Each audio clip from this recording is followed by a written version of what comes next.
আপনি চারপাশ থেকে একা হয়ে গেছেন, একেবারেই একা।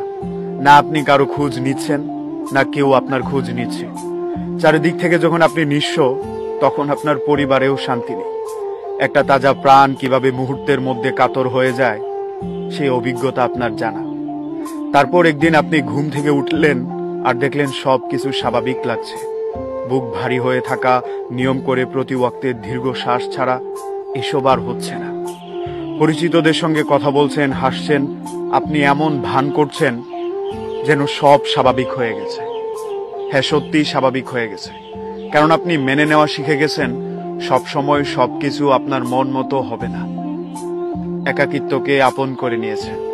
নিজের ভেতরে কি চলছে তা বাইরের কাউকেই বুঝতে দিচ্ছেন না। আপনি জেনে গেছেন নিজের দুঃখ, কষ্ট, ভালো মন্দ একান্তই আপনার নিজের। সবকিছু একদিন ঠিক হোক বা না হোক, সবকিছু একদিন স্বাভাবিক হয়ে যাবে। আমরা মানিয়ে নিতে নিতে অভ্যস্ত হয়ে যায়। জীবন এভাবেই সুন্দর।